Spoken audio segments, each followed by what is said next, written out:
Hello everyone, welcome to only IAS. Now आज के इस वीडियो में पीएसआईआर के daily mains answer writing initiative के सीरीज को कंटिन्यू करते हुए हम डे 18 के क्वेश्चंस एंड उनके आंसर के अप्रोचेस को प्रॉपर्ली समझेंगे। इनसे पहले की जो भी वीडियोस हैं वो आप ऑलरेडी यूट्यूब पे अपलोडेड है, आप उन्हें वहां जाकर चेकआउट कर सकते हैं। साथ ही साथ जो भी डेली क्वेश्चंस आपको प्रैक्टिस के लिए दिए जाते हैं उनके मॉडल आंसर के पीडीएफ जो है वो आपको ओनली आईएएस के पीएसआईआर के टेलीग्राम ग्रुप पर मिल जाएंगे, आप उन्हें वहां जाकर डाउनलोड कर सकते हैं।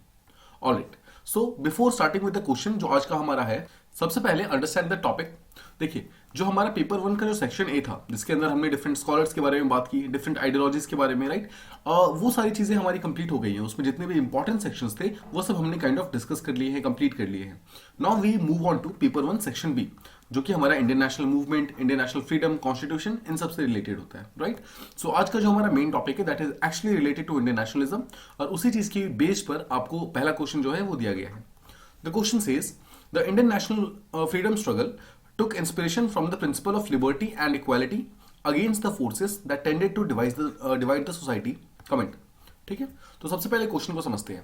द क्वेश्चन सेज कि जो हमारा फ्रीडम स्ट्रगल था, जो भारत का जो इंडियन को देखो, जो इंडिया ने फ्रीडम पाने के लिए जो स्ट्रगल किया था, यानी कि जो हमारा इंडिपेंडेंस के लिए जो स्ट्रगल था, उसको कहीं ना कहीं लिबर्टी और इक्वालिटी को काफी ज्यादा उसने लिबर्टी और इक्वालिटी के प्रिंसिपल्स को काफी ज्यादा फॉलो किया था। मतलब इनको बेडरॉक बना करके ये पर्टिकुलर स्ट्रगल को फाइट किया गया था। और अगर आप ध्यान से सोचिए तो जो फोर्सेस जिसके अगेंस्ट एक्चुअली हम फाइट कर रहे थे, यानी कि जो ब्रिटिशर्स थे, वो एक्चुअली इंडियन सोसाइटी को डिवाइड करने की कोशिश कर रहे थे, right. Divide and rule policy के द्वारा, सब्सिडरी अलायंस के द्वारा, एंड और भी बहुत सारे आप जानते हैं, बहुत सारे डिफरेंट पॉलिसीज ब्रिटिशर्स ने यूज किए थे ताकि इंडियन डिफरेंट इंडियन कम्युनिटीज हैं उनके अंदर डिवीजन पैदा कर सके, सोसाइटी को डिवाइड कर सके, राइट।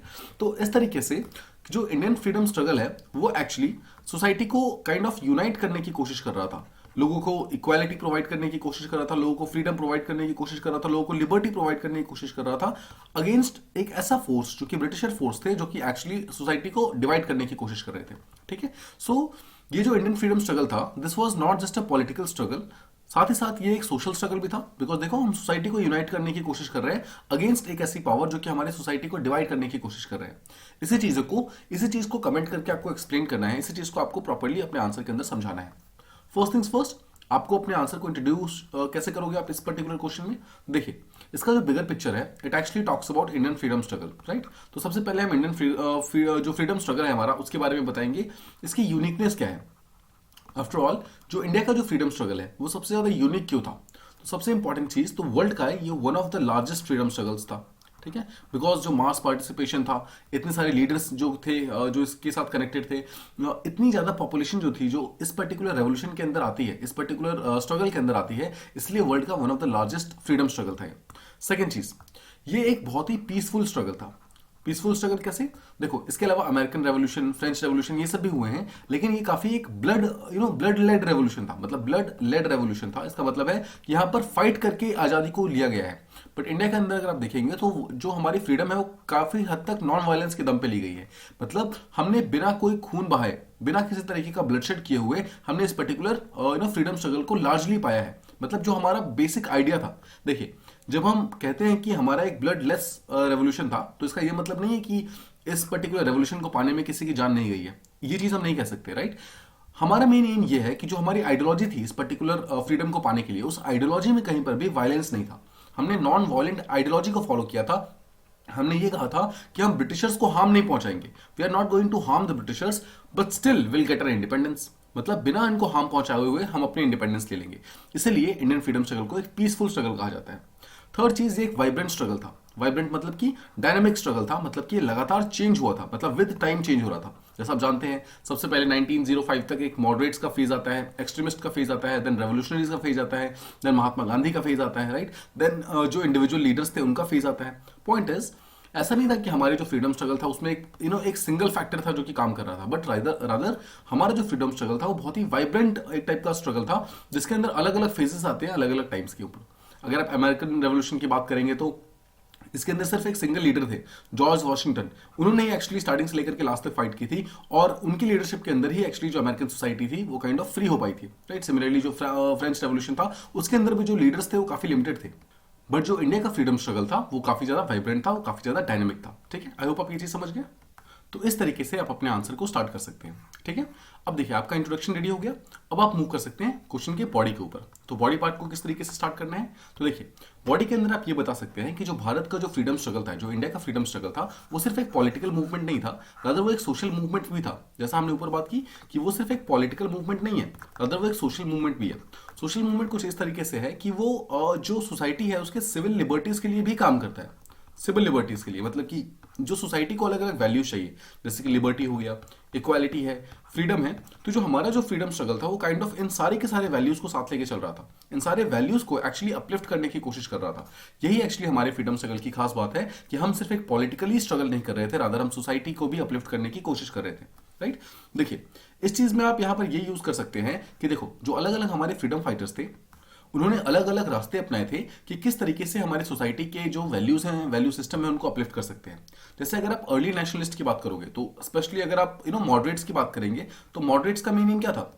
मॉडरेट्स का मेन एम था कि आफ्टर ऑल किस तरीके से लोगों को हम ज्यादा से ज्यादा राइट्स दिला सकते हैं, लोगों के राइट्स को अपलिफ्ट करने के लिए, सोसाइटी के अंदर जितने भी सोशल इवल्स हैं उन सबको मतलब सप्रेस करने के लिए, सोसाइटी के अंदर अच्छी चीजों को अपलिफ्ट करने के लिए, ये सब चीजें एक्चुअली उनके लिए फ्रीडम स्ट्रगल सबसे ज्यादा इंपॉर्टेंट थी। उसके लिए वो एक्चुअली फ्रीडम की डिमांड कर रहे थे।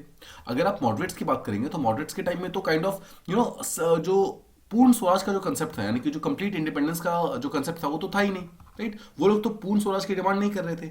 What they were trying is मतलब व्हाट दे वर ट्राइंग वर कि जो ब्रिटिशर्स ने जो भी राइट्स वगैरह इंडियंस को नहीं दिए हैं, जो भी राइट्स वगैरह इंडियंस को मिलने चाहिए, वो सब राइट काइंड ऑफ प्रमोट कर रहे थे। तो सोसाइटी को अपलिफ्ट करने के लिए जो जो चीजें जरूरी थी, right to freedom of speech, right to freedom of speech, freedom of movement, right, freedom of speech and expression, ये सब चीजें जो भी चीजें इंपॉर्टेंट थी, इन सबको अपलिफ्ट करना, ये एक्चुअली हमारे इंडियन फ्रीडम स्ट्रगल का अर्ली पार्ट्स का सबसे ज्यादा इंपॉर्टेंट पार्ट था। राइट, तो बहुत सारे आप ऐसे लीडर्स को देखेंगे जैसे कि बाल गंगाधर तिलक हो गए।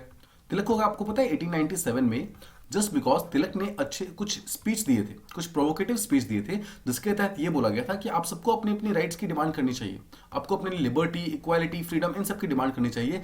इस पर्टिकुलर स्पीच के कारण एक्चुअली इनको जेल में डाल दिया गया था। तो मतलब इट शोज कि जो हमारे लीडर्स थे right from the beginning, right from the moderates phase, वो एक्चुअली पॉलिटिकली इंडिपेंडेंस के साथ साथ में सोसाइटी को इंडिपेंडेंस दिलाने की कोशिश कर रहे थे, सोसाइटी को डिफरेंट इवल से काइंड ऑफ सोसाइटी के जो स्टैग्नेशन है, जो आइडियोलॉजिकल स्टैग्नेशन था उस चीज से, सो अलग अलग तरीकों से इन सबको ये काइंड ऑफ अपलिफ्ट करने की कोशिश कर रहे थे। राइट, तो देखो अगर आप बात करोगे तो बहुत सारे जो डिफरेंट डिफरेंट लीडर्स आते हैं वो लोग किस चीज के बारे में बात करते हैं। Then there were acts like preventive detention act. वो क्या करता था? पीडीए जो है, देखो एक ऐसा एक्ट था जिसके तहत पुलिस जो है किसी को भी अरेस्ट कर सकती थी बिना किसी नोटिस के, बिना किसी टाइप के मतलब अर्ली अपील के, बिना किसी चीज के आपको अरेस्ट किया जा सकता था। तो इस चीज के अगेंस्ट में जो अर्ली नेशनलिस्ट थे उन लोगों ने काफी ज्यादा फाइट किया। उन लोगों ने इंडिविजुअल्स की लिबर्टी को काइंड ऑफ रिस्टोर करने के लिए काफी सारे काम किए। उन्होंने ये चीज डिमांड की कि लोगों के पास राइट टू असेंबली होना चाहिए, राइट टू फॉर्म एसोसिएशन होना चाहिए।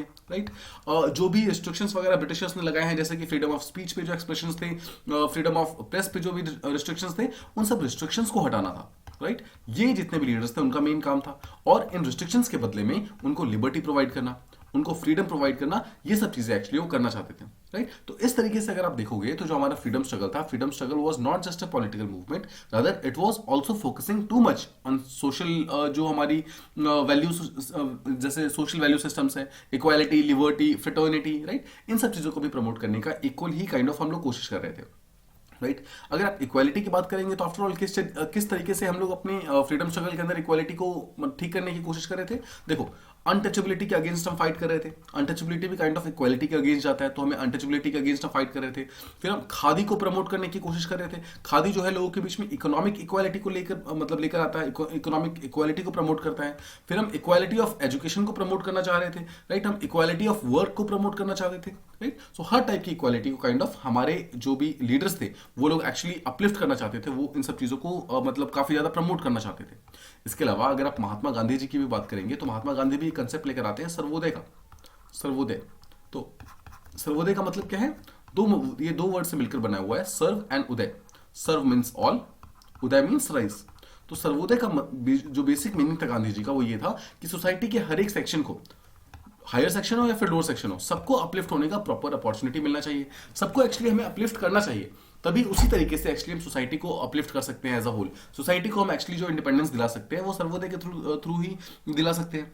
तो सर्वोदय के अंदर भी अगर आप बात करो तो लिबर्टी और इक्वालिटी की तो बात कर रहे हैं हम लोग, है ना। तो यही क्वेश्चन पूछ रहे हैं हमारा कि after all liberty and equality जो हमारे इंडियन फ्रीडम स्ट्रगल के अंदर एक इंपॉर्टेंट पार्ट था वो किस तरीके से था। तो हम इस तरीके से शो कर सकते हैं कि जो सर्वोदय है वो भी लिबर्टी और इक्वालिटी के बारे में बात करते हैं, राइट। जब सर्वोदय के बारे में बात करते हैं तो हम हर एक पर्सन के राइट्स के बारे में बात करते हैं। तो हम यहाँ पे किसी तरीके की करप्शन, किसी तरीके के जो अनवांटेड कंपटीशन है उन सब चीजों को, क्लास हेट्रेड, इन सब चीजों को हम एक्चुअली प्रमोट नहीं करते हैं, एक्सप्लॉयटेशन को हम प्रमोट नहीं करते हैं, राइट। तो इस तरीके से हम हर एक पर्सन को एक साथ अपलिफ्ट करने की कोशिश करते हैं, सोसाइटी को एज अ होल हम अपलिफ्ट करने की कोशिश करते हैं और लोगों के बीच में love, fraternity, truth, non violence, sacrifices, self sacrifices, ये सब चीजें एक्चुअली हम प्रमोट करने की कोशिश करते हैं, जो कि लार्जर टर्म्स अगर आप देखो तो लिबर्टी और इक्वालिटी के थ्रू ही मतलब ये सब चीजें प्रमोट हो सकती है। मतलब इनडायरेक्टली हम हर एक पर्सन के अंदर एक्चुअली लिबर्टी और इक्वालिटी का जो कंसेप्ट है वो डालने की कोशिश करते हैं। तो इस तरीके से आप बता सकते हैं कि आफ्टर ऑल जो इंडियन फ्रीडम स्ट्रगल था उसके अंदर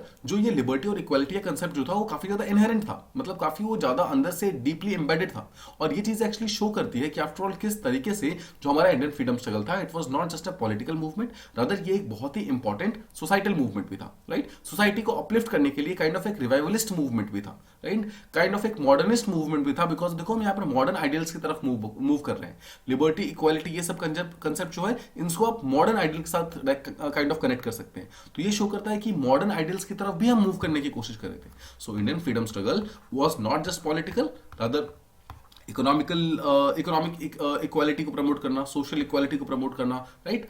फिर आप ये कह सकते हैं कि सोसाइटी के अंदर लव का, फिर नॉन वायलेंस का, इन सब का कंसेप्ट इंक्रीज करना, सर्वोदय का कंसेप्ट जो है उसको इंक्रीज करना। तो इट शोज कि जो हमारे जो वैल्यू सिस्टम थे इंडियन फ्रीडम स्ट्रगल के अंदर वो एक्चुअली एक ऐसे ब्रिटिशर्स के साथ फाइट करने की कोशिश कर रहे थे जो ब्रिटिशर्स एक तरफ जो है सोसाइटी को हमारे डिवाइड करने की कोशिश कर रहे थे, but on the other hand we were trying our best कि हम सोसाइटी को यूनाइट कर सके, हम सबको एक साथ एक सिंगल थ्रेड के अंदर बांध सके। And this was actually the main thing जिसके कारण हमारा इंडियन फ्रीडम स्ट्रगल जो है सबसे यूनिक बनता है आगे जाकर, राइट। अगर आप आगे जाकर बात करेंगे तो धीरे धीरे आपको यह पता चलेगा कि जो हमारा राइट टू इक्वालिटी है, राइट टू फ्रीडम है, इन सबको हम अपने कॉन्स्टिट्यूशन के अंदर भी ऐड करते हैं। कॉन्स्टिट्यूशन के अंदर ऐड करने का मतलब क्या है कि जो भी हमारे इंडियन फ्रीडम स्ट्रगल के टाइम में जो आइडियल्स थे, जिन आइडियल्स को फॉलो हम क्या करते थे उस टाइम हमने लिबर्टी, इक्वालिटी, राइट, इन सब चीजों के ऊपर इतना फोकस किया और लेटर ऑन जब हमने कॉन्स्टिट्यूशन को बनाया तो हमने उन्हीं आइडियल्स को कंटिन्यू किया। इसका मतलब क्या है, काइंड ऑफ हम एक सिंगल फ्लो क्रिएट करना चाहते थे of ideas, flow of ideas, मतलब जो हमारे जो एंसेस्टर्स थे, जो हमारे फ्रीडम फाइटर्स थे, उन लोगों ने जो लिबर्टी, इक्वालिटी को प्रमोट करने के लिए इतने सारे डिफरेंट काम किए, उन्होंने अलग अलग स्टेप्स लिए, उसी चीज को कंटिन्यू करते हुए आफ्टर इंडिपेंडेंस, मतलब हमारे इंडिपेंडेंस के बाद उन्हीं चीजों को कंटिन्यू करते हुए हमने सेम आइडियल्स को अपने कॉन्स्टिट्यूशन के अंदर भी इंक्लूड किया, राइट। तो इस तरीके से आप अपने आंसर को यहां पर बता सकते हैं, इस तरीके से एक्सप्लेन कर सकते हैं। आई होप आप इस चीज को समझ पाए। इसके अलावा आप ये भी बता सकते हैं कि देखो जब आप अपने आंसर को एंड करोगे तो आप यहाँ पर क्या कर सकते हो, आप यहाँ पर ये बता सकते हो कि इंडिया का जो पास्ट रहा है, जो हिस्ट्री रही है, वो बहुत ही ग्लोरियस फेज के थ्रू निकला है, राइट। बहुत सारे डिफरेंट ग्लोरियस फेज आए थे और जो हमारा इंडियन फ्रीडम स्ट्रगल था वो भी उन ग्लोरियस फेजेस में से एक था। बिकॉज ये इंडियन फ्रीडम स्ट्रगल एक ऐसा पीरियड था जब हमारी सोसाइटी एक यूनाइटेड सोसाइटी की तरह काम कर रही थी। सारे के सारे डिफरेंट जो सेक्शंस ऑफ सोसाइटी है वो सब एक साथ आकर काम कर रहे थे। मतलब हर एक नेशन जो हर डिफरेंट जो सोसाइटी के पार्ट्स है वो एक सिंगल नेशन को कंबाइन करने के लिए एक साथ काम कर रहे थे। यानी कि जो हमारा इंडियन फ्रीडम स्ट्रगल था it was not just a kind of a struggle of different sections, rather it was a struggle of United factors. बहुत सारे डिफरेंट फैक्टर्स थे और इस यूनाइटेड फैक्टर के अंदर जो यूनिटी थी उस यूनिटी के लाने का एक बहुत बड़ा इंपॉर्टेंट काम किया लिबर्टी और इक्वालिटी के कंसेप्ट्स ने, राइट। तो इस तरीके से आप अपने आंसर को एंड कर सकते हैं। इस तरीके से आफ्टर ऑल आप अपने आंसर को बता सकते हैं कि किस तरीके से जो हमारा इंडियन फ्रीडम स्ट्रगल था वो कितना ज्यादा डाइवर्स एक टाइप का स्ट्रगल था, ठीक है। सो आई होप आपका पहला क्वेश्चन क्लियर हो गया। Now let's move on to the second question कि सेकंड क्वेश्चन क्या कहता है। देखिए जो सेकंड क्वेश्चन है it says critically analyze the significance of early moderates using constitutional means to demand reforms from the Britishers. How did it help in building the platform for launching of later freedom struggle movement? तो simple words में यहाँ पर moderates जो थे, early moderates थे specially, उनका contribution पूछा जा रहा है और ये पूछा जा रहा है कि जो अर्ली मॉडरेट्स थे उनका क्या कॉन्ट्रीब्यूशन रहा है कि उन्होंने एक प्लेटफॉर्म सेट कर दिया था जिस प्लेटफॉर्म के ऊपर लेटर ऑन जो रेवोल्यूशनरीज थे, एक्सट्रीमिस्ट थे, महात्मा गांधी है, बाकी जो लीडर्स आते हैं वो लोग उसी पर्टिकुलर प्लेटफॉर्म को एक्चुअली यूज करके जो हमारा इंडियन फ्रीडम स्ट्रगल था, यानी कि जो हमारा मूवमेंट था, जो हमारा स्ट्रगल मूवमेंट था, उसको और ज्यादा अच्छे से आगे बढ़ाते हैं, ठीक है। तो इस चीज को हमें कंटिन्यू करना है, इसी चीज को हमें समझना है।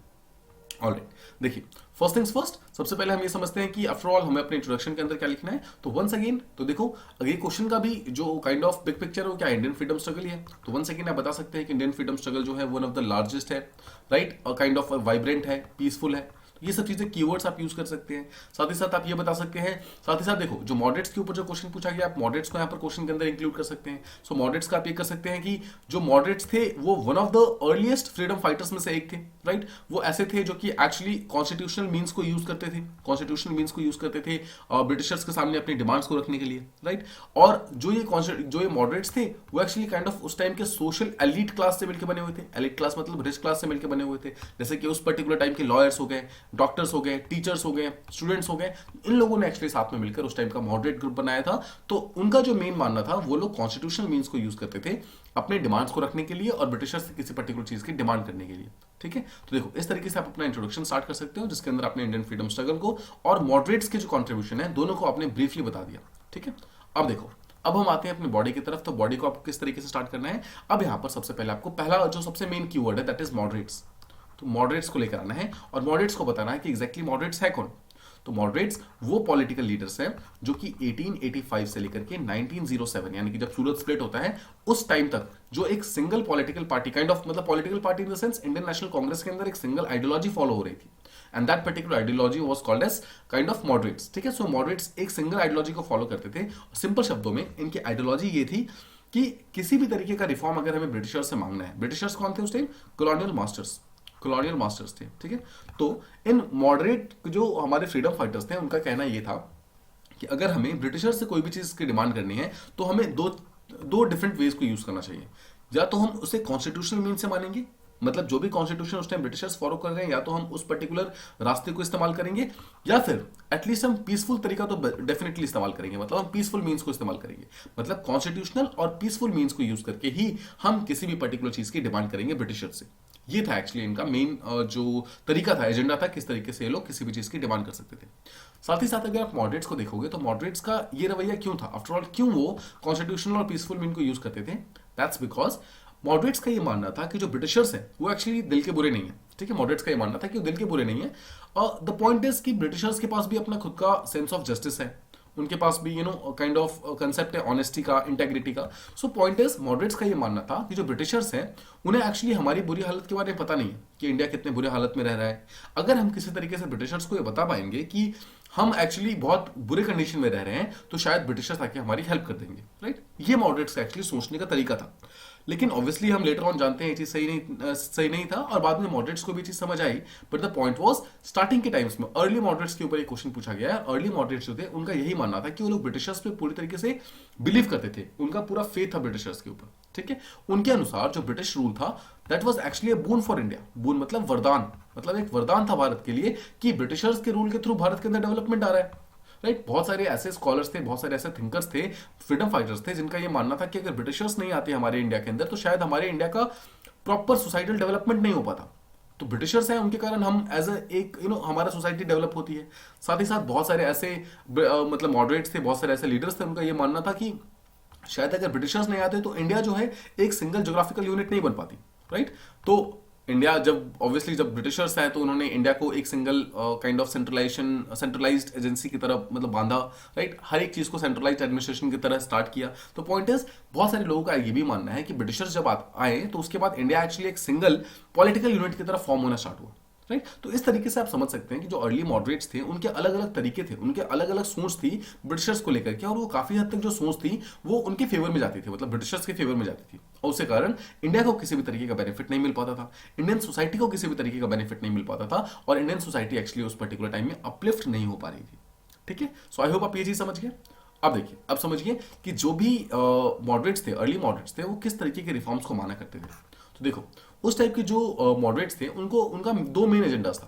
पहली चीज थी कि पॉलिटिकल रिफॉर्म्स मिलने चाहिए उनको, पॉलिटिकल रिफॉर्म्स, और सेकंड चीज थी कि उनको इकोनॉमिक रिफॉर्म्स मिलने चाहिए, ठीक है। इकोनॉमिक रिफॉर्म ऑब्वियसली देखो ये दोनों ही चीजें सोशल स्फीयर के अंदर आती हैं, सोशल स्फीयर के अंदर आती हैं। तो मतलब देखो सोसाइटल देखो सोसाइटी एक ऐसी चीज है या फिर सोशल लाइफ एक ऐसी चीज है जो कि इंडिया के अंदर बहुत ज्यादा डाइवर्स है, और सोसाइटी जो है वो इंडिया के अंदर काफी ज्यादा इंपॉर्टेंट भी है।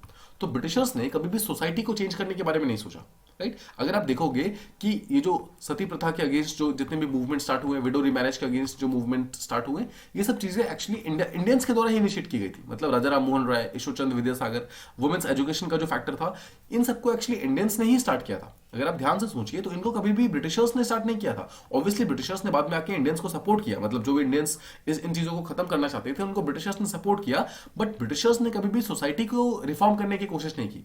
रीजन बीइंग कि ब्रिटिशर्स एक चीज जानते थे कि इंडिया के अंदर जो सोसाइटी है वो बहुत ही डाइवर्स है, और जो लोग हैं वो अपने रिलीजन को लेकर, अपने कास्ट को लेकर, अपने क्लास को लेकर बहुत ज्यादा मतलब काइंड ऑफ अटैच्ड हैं। सो अगर हम उनके रिलीजन को, कास्ट को, क्लास को, इनको चेंज करने की कोशिश करेंगे तो शायद इंडियंस लोग जो हैं वो काफी ज्यादा प्रोटेस्ट कर सकते हैं।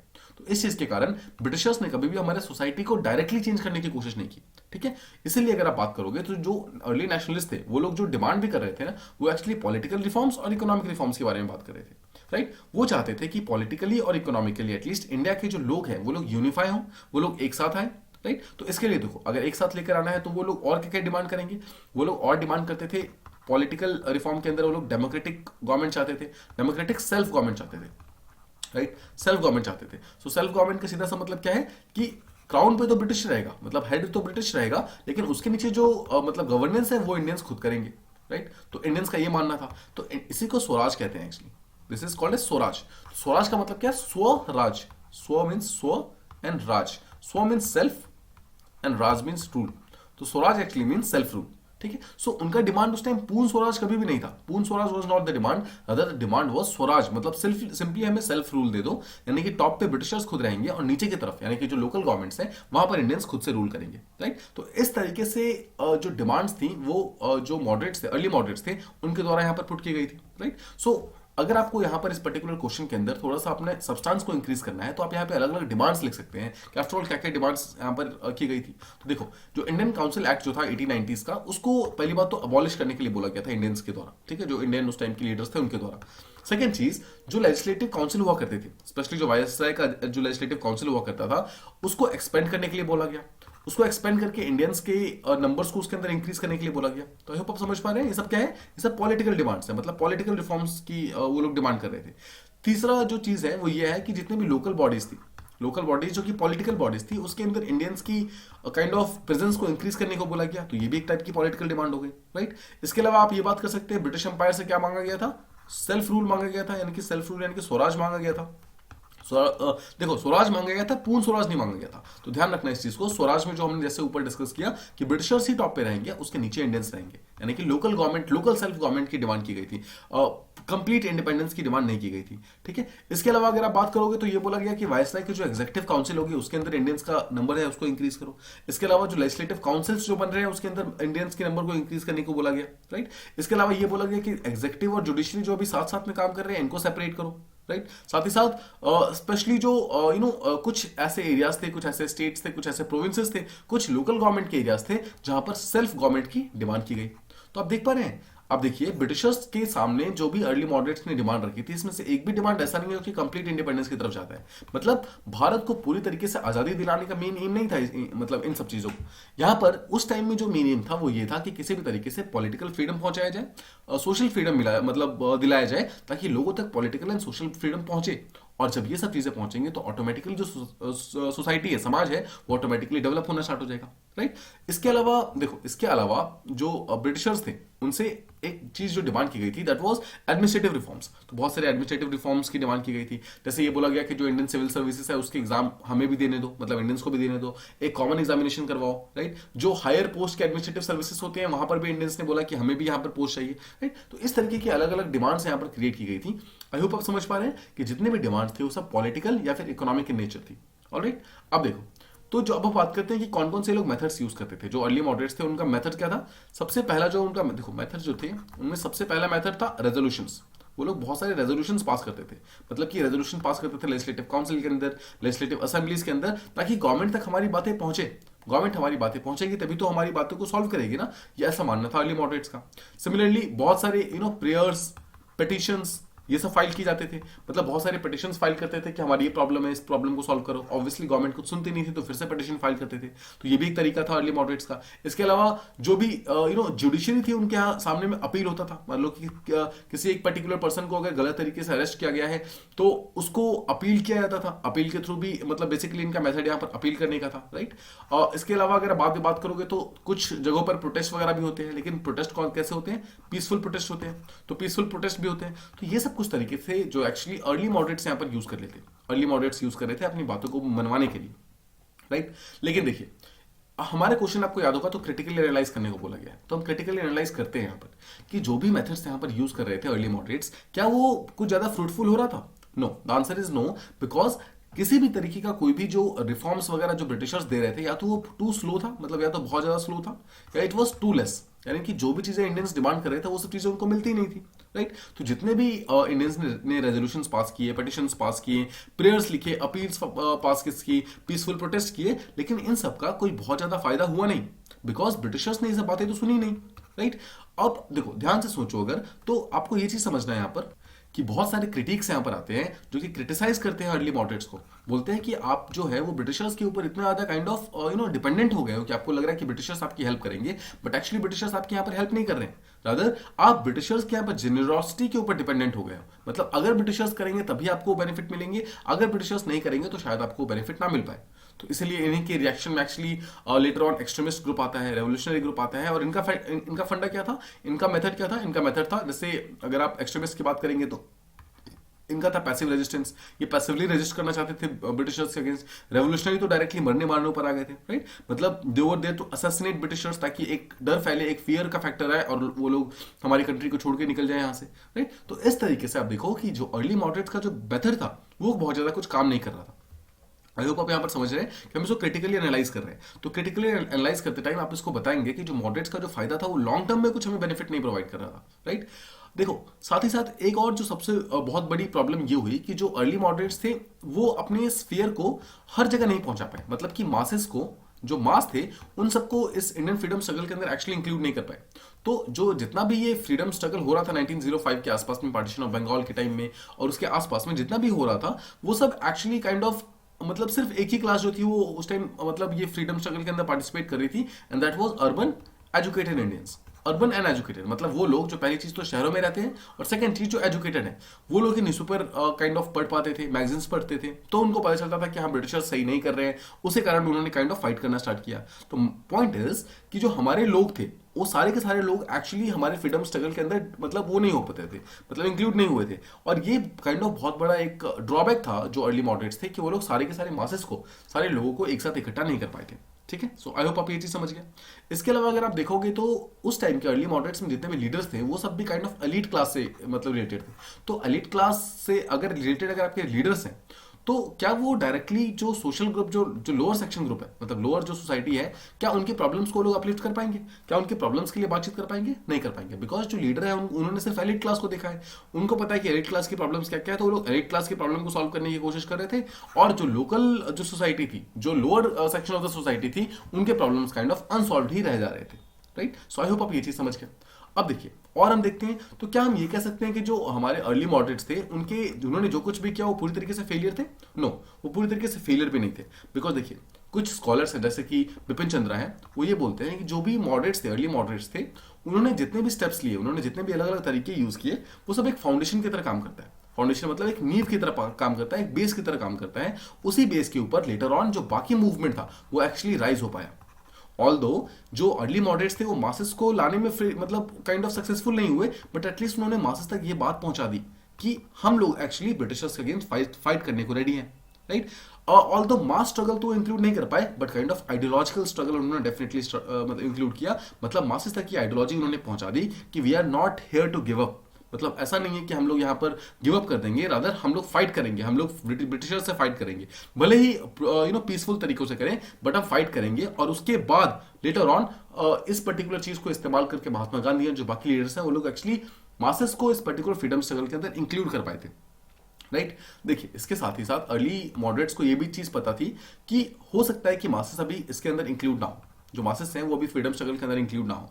बट अगर मासेस को हमने लेटर ऑन इंक्लूड कर लिया, जो लेटर ऑन जो मतलब रेवोल्यूशनरीज आएंगे, जो भी एक्सट्रीमिस्ट आएंगे, उन्होंने अगर इंक्लूड कर लिया, तो मासेस जो है एक बहुत बड़ा काइंड ऑफ एसेट की तरह काम कर सकता है, जो कि हमारे डायरेक्ट एक्शन को इंक्रीज करेगा। मतलब कि अभी जो हम काइंड ऑफ एक्टिवली रजिस्ट नहीं कर पा रहे हैं, अभी हम पैसिवली रजिस्ट कर रहे हैं, बट लेटर ऑन अगर मासेस हमारा साथ देगी तो जो हमारा प्रोटेस्ट का जो वॉल्यूम है वो ऑटोमेटिकली इंक्रीज हो जाएगा, राइट। सो इस तरीके से जो लोग हैं, लोगों तक की बात पहुंचाना। देखो, अर्ली मॉडरेट्स ने ब्रिटिशर्स के जो एक्सप्लॉइटेटिव नेचर है उसके बारे में लोगों को काइंड ऑफ बताना स्टार्ट किया कि आफ्टर ऑल किस तरीके से ब्रिटिशर्स जो है वो हमारे साथ गलत कर रहे हैं, हमें क्या क्या प्रॉब्लम्स हो रही हैं, राइट। जो इवल्स वो लोग कर रहे थे, इन सब चीजों के बारे में बताना स्टार्ट किया, जैसे कि इकोनॉमिक प्रॉब्लम्स बतानी स्टार्ट की कि आफ्टर ऑल किस तरीके से ड्रेन ऑफ वेल्थ हो रहा है। सो ड्रेन ऑफ वेल्थ थ्योरी दी गई थी दादा भाई नौरोजी के द्वारा, राइट। तो इस तरीके से अलग अलग फैक्टर्स आते हैं जो कि एक्चुअली लोगों तक ये इन्फॉर्मेशन पहुंचाते हैं कि आफ्टर ऑल ब्रिटिशर्स का जो ये रूल है वो रूल सही क्यों नहीं है, ये रूल क्यों प्रॉब्लम्स कॉज कर रहा है, ये रूल्स क्यों यहां पर नहीं होना चाहिए। इन सब चीजों को लोगों तक पहुंचाने के अंदर अर्ली मॉडरेट्स का एक्चुअली बहुत ही इंपॉर्टेंट रोल रहा है, राइट। देखो, यहां पर एक बहुत ही इंपॉर्टेंट स्कॉलर आते हैं, एक हमारे फ्रीडम फाइटर आते हैं, गोपाल कृष्ण गोखले, ठीक है। देखो, गोपाल कृष्ण गोखले 1907 में जब सूरत के अंदर कांग्रेस की मीटिंग हुई थी, तो उन्होंने एक स्टेटमेंट कहा था।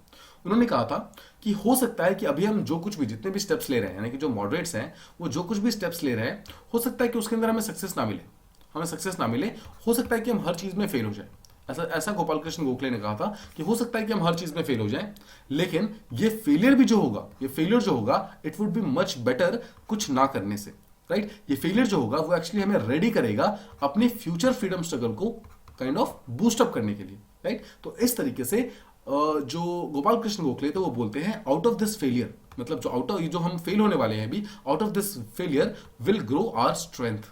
मतलब इसी फेलियर से एक्चुअली आगे जाकर हमें स्ट्रेंथ मिलेगी। इसी फेलियर को एक्चुअली हम यूज करके आगे जाके जो हमारा फ्रीडम स्ट्रगल है उसको हम रैपिडली राइज कर पाएंगे। तो इस तरीके से जो अर्ली मॉडरेट्स थे उनका क्या क्या कॉन्ट्रीब्यूशन था, उनके क्या क्या ड्रॉबैक्स थे, इस तरीके से आप अपने आंसर के अंदर मेंशन कर सकते हैं। आई होप आपको इस पर्टिकुलर आंसर का जो मेन कंटेंट था वो चीज प्रॉपर्ली समझ आ गई। अब देखिए, नाउ पॉइंट कम्स कि एग्जैक्टली हम अपने इस आंसर को एंड कैसे कर सकते हैं, इस पर्टिकुलर आंसर को किस तरीके से खत्म करना है। तो आपको ये बताना है सबसे पहले चीज तो कि जो मॉडरेट्स थे, अर्ली मॉडरेट्स थे, ऑल्दो वो मास स्ट्रगल को इंक्लूड नहीं कर पाए, बट वो आइडियोलॉजिकल स्ट्रगल को उन्होंने इंक्लूड करने के लिए काफी इंपॉर्टेंट काम्स की, राइट। उन्होंने काफी इंपॉर्टेंट चीजें की, इक्वालिटी को, लिबर्टी को, फ्रेटर्निटी को, इन सब चीजों को सोसाइटी के अंदर अपलिफ्ट करने के लिए, राइट। अलग अलग जो सेक्शंस थे, टीचर्स का सेक्शन, काइंड ऑफ पीजेंट्स का सेक्शन, आर्टिसन का जो सेक्शन था, हर एक सेक्शन को ऑल्दो वो इंक्लूड नहीं कर पाए, बट हर एक सेक्शन तक उन्होंने एटलीस्ट अपनी बातें पहुंचा दी कि एग्जैक्टली हम किस लिए फाइट कर रहे हैं, हम क्यों फाइट कर रहे हैं, ब्रिटिशर्स के अगेंस्ट हमें क्यों फाइट करना चाहिए। और जो भी इनका थॉट प्रोसेस था, जो अर्ली मॉडरेट्स का, वो आज भी 21st सेंचुरी तक एक्चुअली हमें काफी ज्यादा हेल्प आउट करता है, राइट। अभी भी हमें पता है कि एग्जैक्टली किस चीजों से किस तरीके से फाइट ऑफ करना है, and that is because of early moderates. सोचिए, इन्होंने इतने बड़े फ्रीडम स्ट्रगल को स्टार्ट किया without any kind of violence, बहुत ही पीसफुल तरीके से उन्होंने इस चीज को काइंड ऑफ कंडक्ट कराया। ये शो करता है कि किसी भी तरीके का जो मास स्ट्रगल है वो पीसफुली कंडक्ट कराया जा सकता है, राइट। एक बहुत बड़े एम्पायर को थ्रो करने के लिए जो लेटर ऑन महात्मा गांधी, सुभाष चंद्र बोस ऐसे लीडर्स जो आते हैं, उनसे पहले जो नींव रखे गए थे, जो फाउंडेशन रेडी करके गए थे, दे वर एक्चुअली अर्ली मॉडरेट्स, ठीक है। तो इस तरीके से आपको अपने आंसर को एंड करना है, इस तरीके से आप अपने आंसर को अप्रोच कर सकते हैं। आई होप आपको ये पर्टिकुलर क्वेश्चन और जो पहले वाला क्वेश्चन था इंडियन नेशनल मूवमेंट के ऊपर, ये दोनों चीजें प्रॉपर्ली समझ आ गई होंगी, राइट।